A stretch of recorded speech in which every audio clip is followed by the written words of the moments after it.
That's K-Slade man with him. That's Slick man with him. So now, I don't care nothing about what he say. If he wrong, he do something wrong around me, I'ma straighten his ass out. Especially if he do something wrong to a woman. I'm not doing that. Did you know that new allegations have emerged linking music mogul Sean Diddy Combs to the sudden death of his former partner, Kim Porter, leaving millions of fans stunned? According to recent reports, Diddy may have taken drastic measures to silence Porter after she threatened to reveal damaging secrets about his personal and professional life to the public. As new evidence emerges, the revelation could reshape public perception of the entertainment icon and open the door for further investigation into the circumstances surrounding Porter's tragic passing. Let's find out. Sean Diddy Combs and Kim Porter's relationship is already one of the most significant yet complex love stories in the world of hip-hop and entertainment. Their paths first crossed in the late 1980s when Porter worked as a receptionist at Uptown Records, where Diddy was making his mark in the music industry. Uptown Records was buzzing with up-and-coming artists, and the energy was palpable. Despite the professional atmosphere, it seems that Porter managed to catch the eye of the rising music mogul. However, the timing wasn't right for romance just yet. Kim Porter was married to R&B singer Al B. Sure at the time. Kim and Al B sure tied the knot in 1989, and their relationship produced a son, Quincy, who would later go on to carve his own path in the entertainment industry. However, the marriage was short-lived, as the couple parted ways in 1990. This split opened the door for Diddy, who had admired Porter from afar. In a candid interview with Essence magazine in 2006, Diddy reflected on the moment he first saw Porter. He recalled how she was at the studio with Al B. Sure, and though he wasn't trying to make a move at the time, he couldn't help but notice her beauty and energy. His description of that moment was deeply telling. He said, "The first time I saw her, she was at the studio with her ex-boyfriend, singer Al B. Sure, the father of Porter's oldest child, Quincy. I wasn't trying to holler at her or anything, but I was admiring her lips, her eyes, her mouth, her shape, her energy, and thinking I wish I had a girl like that." This admiration eventually blossomed into a relationship. By 1994, Kim Porter and Diddy began dating, marking the start of their tumultuous but enduring bond.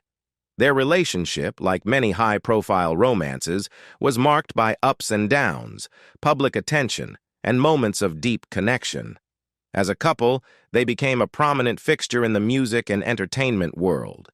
Diddy, with his expanding empire and influence in music, and Porter, with her grace and poise, seemed like a perfect match. In 1997, 3 years after they began dating, Kim became pregnant with their first son, Christian. However, this momentous event in their lives came with its own set of challenges.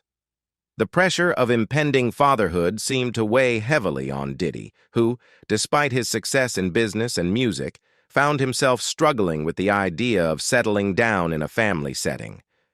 Instead of embracing the role of a father and partner, he distanced himself from Porter, leading to a breakup that left Kim raising Christian largely on her own for a period of time.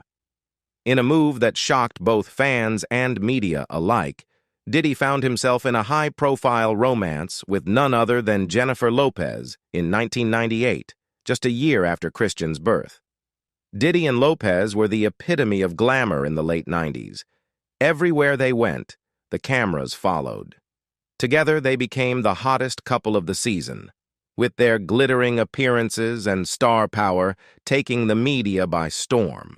Their relationship was filled with extravagant red carpet moments, but it was also plagued by controversies and scandals. Kim Porter's ability to maintain her composure in the face of heartbreak is a testament to her strength and self-respect. When Sean Diddy Combs left her for Jennifer Lopez in 1998, she didn't lash out, create drama, or fall into the stereotype of the scorned woman. Instead, Kim maintained her dignity and quietly moved on with her life, even though the way she discovered Diddy's new relationship was nothing short of painful. What makes Kim's reaction so remarkable is how she learned about Diddy's new romance. Instead of hearing it directly from Diddy himself, Kim found out just like everyone else, through the media and social platforms. The news that Diddy, the father of her son Christian, was now publicly linked to Jennifer Lopez must have been a huge shock. One might expect that, given their history and the fact that they shared a child, Diddy would have had the decency to sit Kim down and explain what was happening. Instead, Kim stumbled upon pictures of Diddy and Lopez together at parties, events, and clubs, plastered across magazines and the internet. For many, this would be an unbearable betrayal. Public humiliation can often provoke emotional outbursts or a need to reclaim one's dignity in a very vocal way. But Kim Porter wasn't like that. She chose silence, a move that speaks volumes about her character and self-assurance. While the world eagerly awaited her reaction, perhaps expecting an angry retort or a scandalous interview, Kim chose not to give them the satisfaction. According to reports, her calm and quiet reaction drove Diddy crazy. He supposedly craved a reaction from her, some acknowledgement that his actions had hurt her, but Kim didn't give him that power. Instead, her silence was more powerful than any word she could have said. Diddy was left in a strange position. While he was in a whirlwind romance with Jennifer Lopez, gracing red carpets and dominating tabloid headlines, he reportedly couldn't get Kim off his mind. Kim, on the other hand, kept her composure, knowing the truth behind Diddy's public displays of affection with J.Lo. When asked about how she felt during this time, Kim later revealed a telling truth. In her words, "That relationship wasn't real. The world just saw the bright light in the camera, but I knew what was really going on. He was still in love with me. He was calling 50, 60 times a day. Sometimes I wouldn't even talk to him because I was so angry I couldn't be nice. Kim, I had to be, this is not going down." Kim's statement about Diddy calling her 50 to 60 times a day may have seemed like an exaggeration or just a way to highlight how desperate he was to stay in touch with her, even while publicly flaunting his relationship with J.Lo. However, according to Gan Deal, a former associate of Diddy's, this was no exaggeration. It was just the tip of the iceberg. Deal revealed that Diddy went to extreme lengths to keep tabs on Kim during this time, even hiring people to follow her movements. Whether it was out of jealousy, insecurity, or an obsessive need to maintain control over her life, Diddy wasn't content with simply moving on with J.Lo.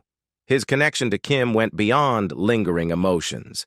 He wanted to know where she was, who she was with, and what she was doing at all times. Gan Deal recounted moments when, after leaving Jennifer Lopez's house, Diddy would reach out to the babysitter who was caring for his son Christian. His intention wasn't just to check on his child, but to find out where Kim was. Deal described how they would then head to every spot in New York City where they thought Kim might be, driven by Diddy's desire to monitor her every move. Even though he was in a relationship with J.Lo, Diddy's actions toward Kim reflected an unsettling need to control her life. Even when he wasn't dealing with her, he wanted complete control over her life, over what she did and how she did it, Deal remarked. This behavior points to a possessiveness that went far beyond love or concern. Diddy's desire to control Kim wasn't limited to her emotional or romantic life. It extended to her physical whereabouts and actions. Even when they weren't actively involved with each other, he wanted to make sure that Kim remained within his sphere of influence, dictating how she lived, who she saw, and what she did. But the revelations don't stop there. Kim herself shared disturbing accounts of Diddy's attempts to exert control over her in even more damaging ways. In one instance, Kim recalled a moment when Diddy forced her to take drugs. She recounted how he gave her a blue pill, which she later discovered was ecstasy.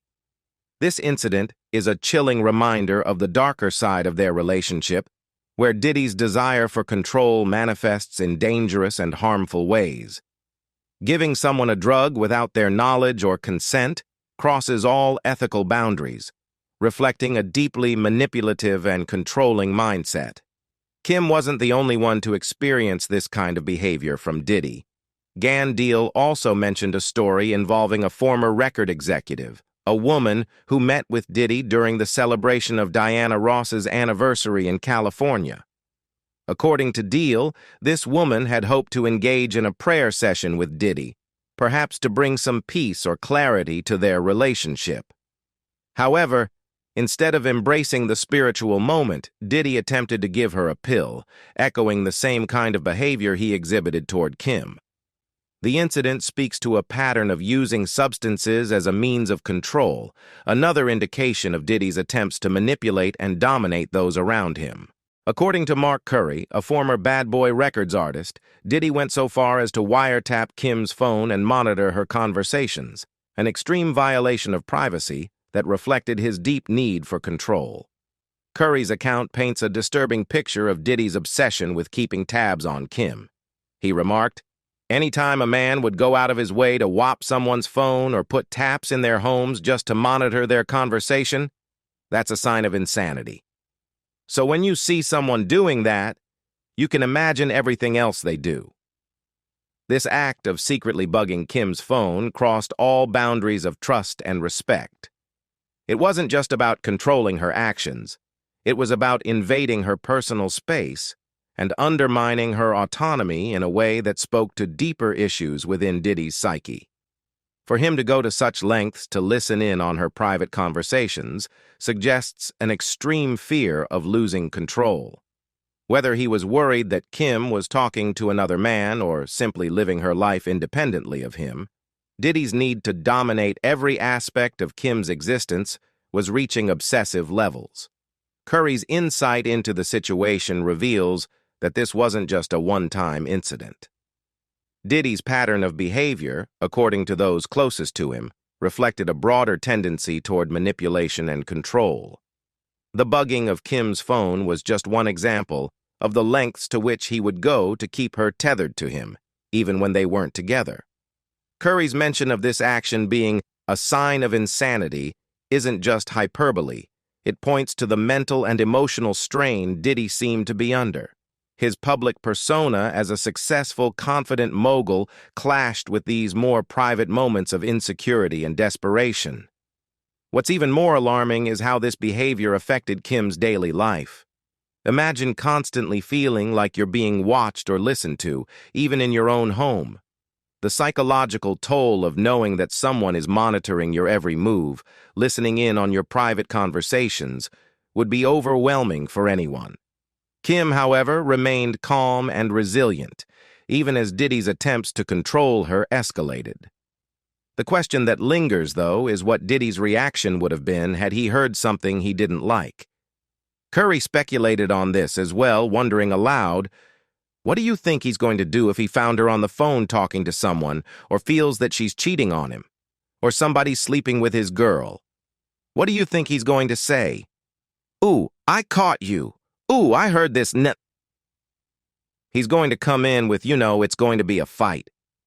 Curry's words hint at the potential for violence in these situations. The control Diddy sought to exert over Kim wasn't just emotional or psychological. It had the potential to turn physical. According to reports, there was an incident where Diddy found out that Kim was interested in another man. The fallout from this discovery was far from calm or rational. Diddy allegedly lured Kim onto a boat, and what followed was a screaming match in the early hours of the morning.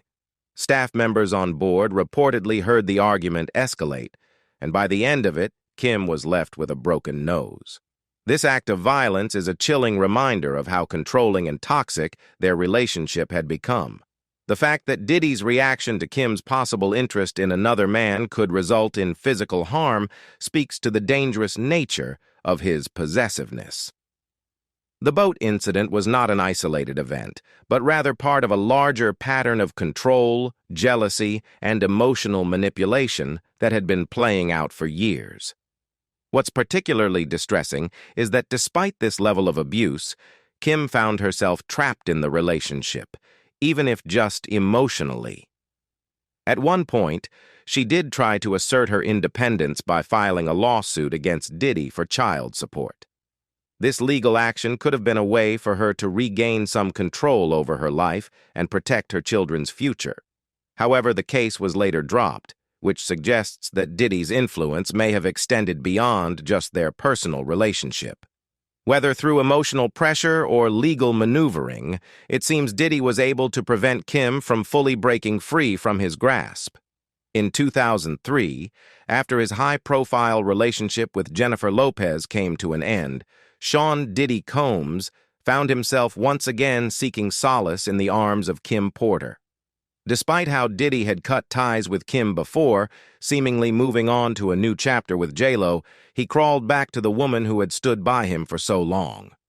The public was taken aback when Kim took Diddy back, as many believed she wouldn't forgive him after how he had treated her.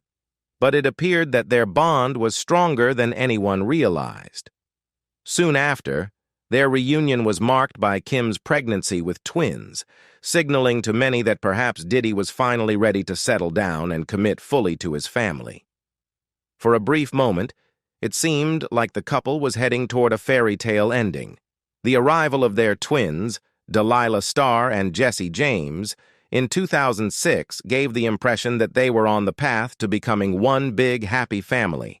Fans and observers alike began speculating that a wedding was inevitable. Diddy's past behavior had always suggested he had commitment issues, but surely now, with 2 children on the way and his reconciliation with Kim, he would take that next step and propose marriage. However, despite the optimism surrounding their relationship, Diddy never made the leap to matrimony.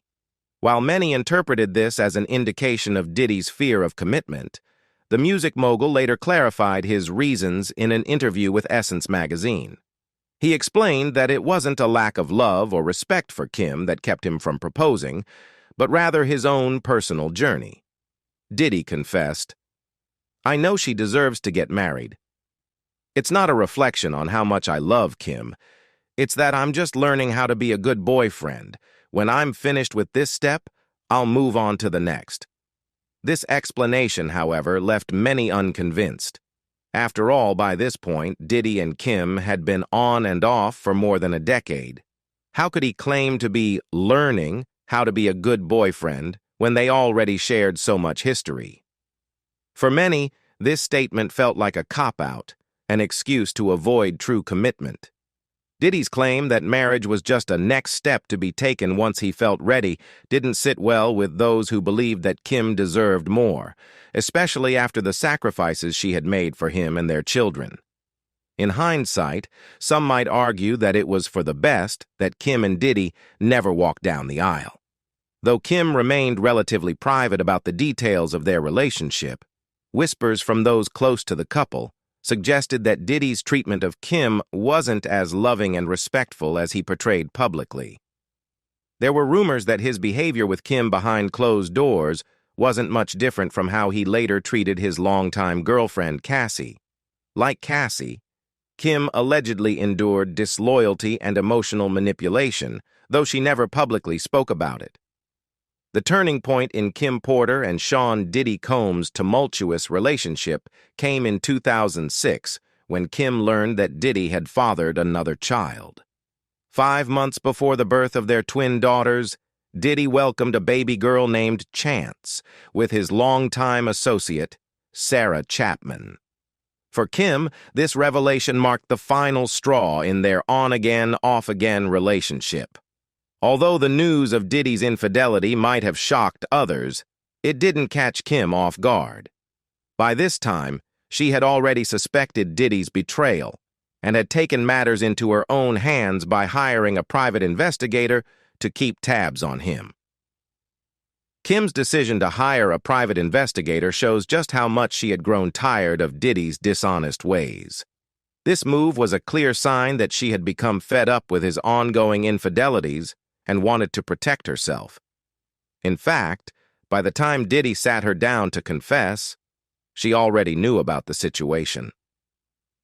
Reflecting on this moment, Kim later recalled Diddy approaching her to say, He told me that he may have gotten himself into a situation and he may have fathered another child outside the relationship. Her response was calm but pointed. I said, "Really? Well, I already knew. I'm glad you decided to be a man." Kim's reaction, one of cool detachment rather than fiery outrage, shows the immense strength and emotional control she had developed after years of dealing with Diddy's indiscretions.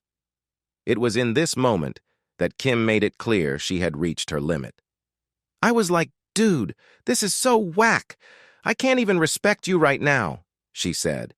For Kim, the issue wasn't just the act of betrayal, but the loss of respect that came with it. She had endured Diddy's infidelities before, but this time it seemed different. The fact that Diddy had fathered a child with another woman while Kim was pregnant with their twins was a level of disrespect she couldn't overlook. She added, "For me, once the respect is gone, I'm not even listening to you." This marked a pivotal moment for Kim as she finally recognized that the relationship was no longer sustainable. What made Kim's response even more remarkable was how calculated it was. Unlike the emotional outbursts or public confrontations that might be expected in such a situation, Kim remained composed and strategic. It seemed she had learned how to navigate Diddy's world by his own rules. She didn't immediately react or let her emotions get the best of her. Instead, Kim bided her time, waiting for the right moment to make her move. This patience and foresight allowed her to leave on her own terms, without being caught up in the emotional whirlwind that Diddy might have expected. Kim's opportunity for escape came when Diddy was out of town on business. With him away, she seized the chance to break free from the relationship once and for all. Reportedly, Kim acted swiftly and decisively.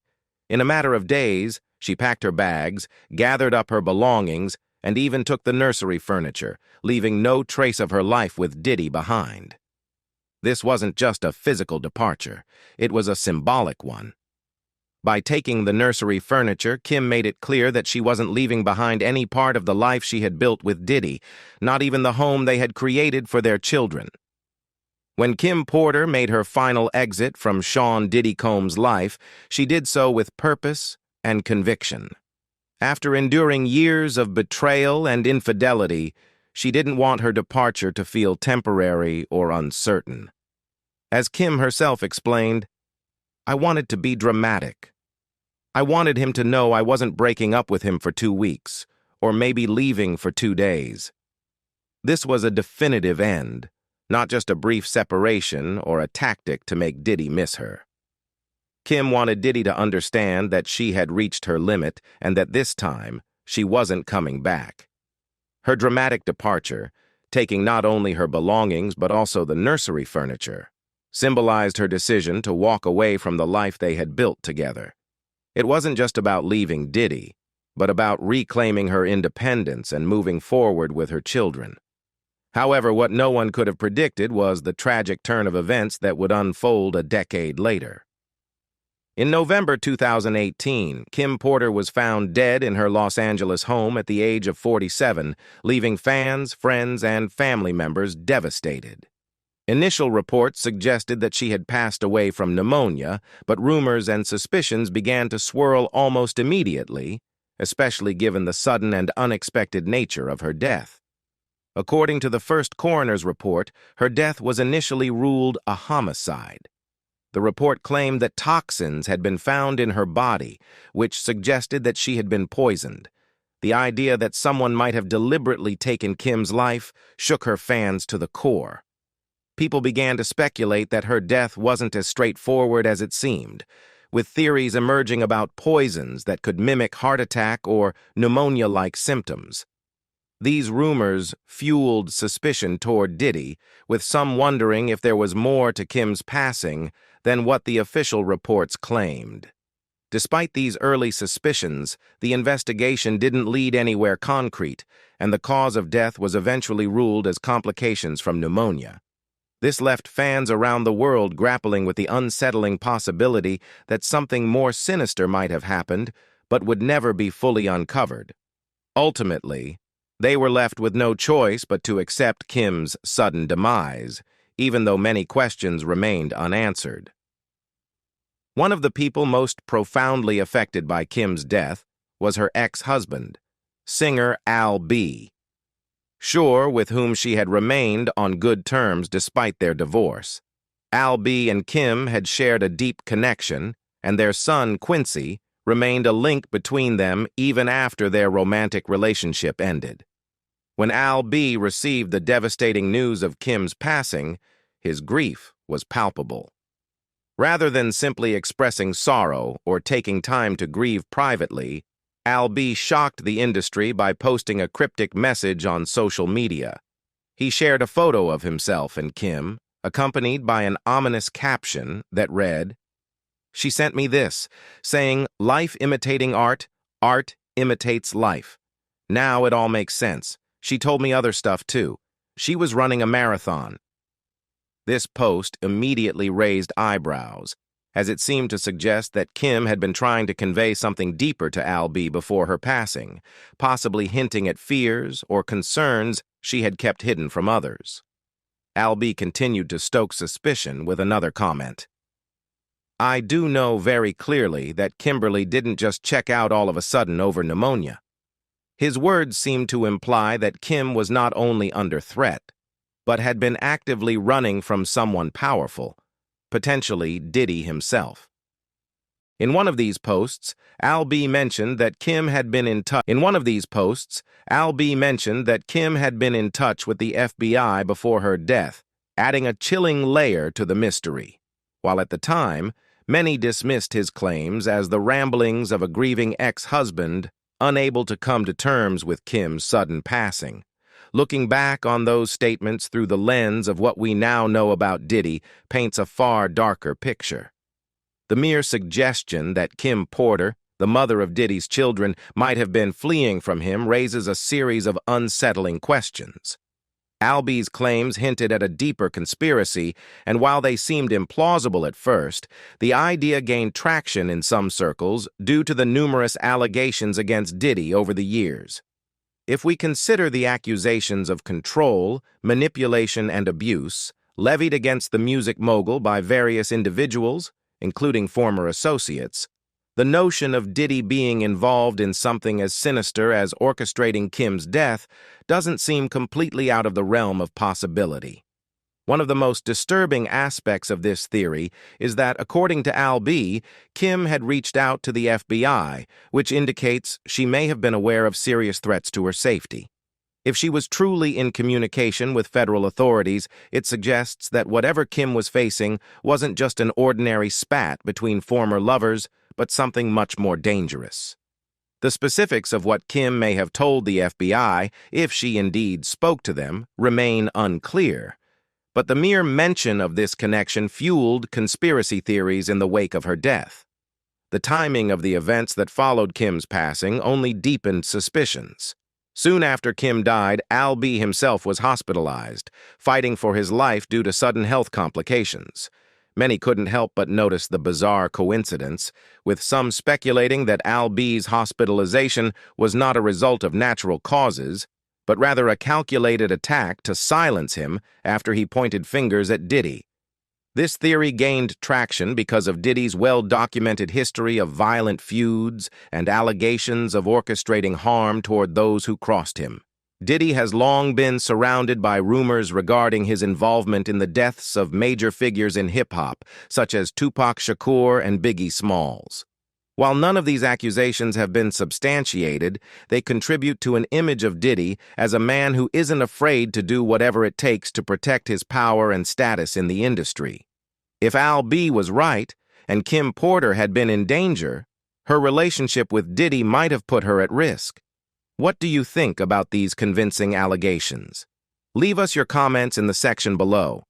We hope you have found this helpful video. Don't forget to leave a like, share, and subscribe to the channel if you like it. Thank you for watching this and see you in the next videos. Goodbye.